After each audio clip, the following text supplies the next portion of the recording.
43. The hypocrite. Akin to the liar is the hypocrite. His lips are like honey from the date, but his tongue resembles a poisoned dagger. Like the spider, he kisses his kill.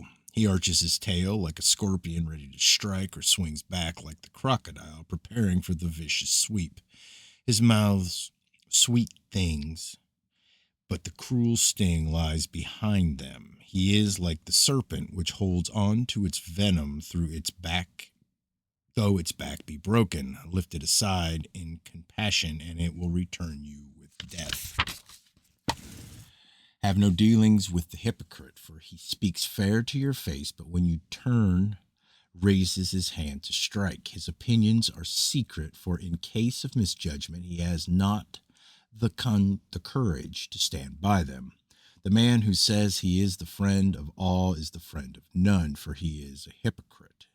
The standard demanded of friendship is so high that a man's friends may be counted on his fingers, in most cases on those of one hand. What a man does is important, not what he feels, thinks, or believes. The hypocrite thinks one thing and does another. His deeds do not accord with his beliefs. When truth is spoken, he is ill at ease, but when falsehood flows from his lips, his eye is steady. The hypocrite will always be among men, for wherever they are gathered in concourse, there will be found those who excel over others. In the ranks of the inferior ones will be those who practice the dark arts of hypocrisy and deceit to raise themselves up to the level of their betters. This the hypocrite and deceiver can never do. He will never be a real man, and his nature will forever remain that of a weakling. Therefore, if you would be a real man, avoid hypocrisy in all forms, despise and shun the deceiver, and walk not in his ways. Let your tongue be straight, and bring forth that which is in your heart. Let all your plans and deeds come from the heart, for if you follow not its dictates, then you are a hypocrite. If you praise a man to his face, or agree with his argument because of his favor and not because it echoes in your heart, then you are a hypocrite. If you say a thing to one man and follow a course against your word with another, you are a hypocrite. Keep in your heart the simple charms of truth, and forsake her not, for though she may not reward you obviously after the manner of men, that which she does bestow is beyond estimation.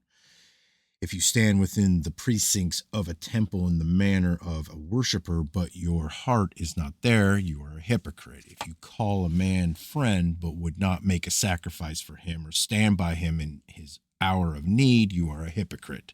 If you follow the cause of another for your own ends and not for the cause, unless you state this before all men, you are a hypocrite.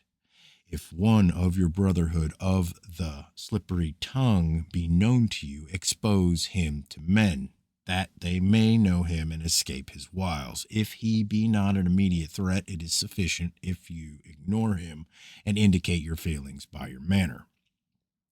The real man is above the ways of hypocrisy, for these grow from the roots of meanness and avarice, the wasteland weeds of the desolate spirit. He scorns to stoop to the falsity of the hypocrite. He who scorns to stoop to the falsity of the hypocrite, or to sacrifice his manhood at the altar of deceit. The heart of the hypocrite can never be understood. His words are arrayed in finery under the disguise truth, while he goes about his business of deceit. He laughs in sorrow and weeps in joy. None know his heart, nor can his words be interpreted. Black in the heart becomes white on the tongue, and white in the heart becomes black. He labors in dark places like a mole and believes himself safe. He toils diligently among the dirt and thinks himself clean. Then his efforts bring him out into the light, and exposed for what he is, men kick him aside. His days are filled with deeds of cunning, and his time occupied with schemes of deceit, but his nights are insecure, and sleep withholds its blessing. For the spirit within cannot find rest. The day comes when his disguise is torn off, and he stands naked for all to see what lies beneath. Men who are deceived hide their foolishness in mockery, and all turn from him in scorn. Even hypocrite turns on hypocrite, for they deceive themselves and cannot be loyal to one another. The hypocrite and deceiver refuses to recognize himself for what he really is. He cannot look his spirit in the face. The security of the hypocrite lies in his own deceitfulness, but walls of deceit can be overthrown by a trap from the feather of truth. The hypocrite hates all men, for he knows that when his fortress of falsehood is breached, they will drag him out into the open and reveal him in his true likeness. The lair of the hypocrite and deceiver is sweetly perfumed, like a garden of 1,000 joys, but touched by the feather of truth, it becomes a stinking mirror.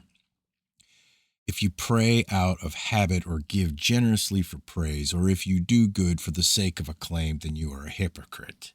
The hypocrite, the liar, and the deceiver are brothers, and all distort their souls. Truth can fall from their lips, but it is usually in the form of bait.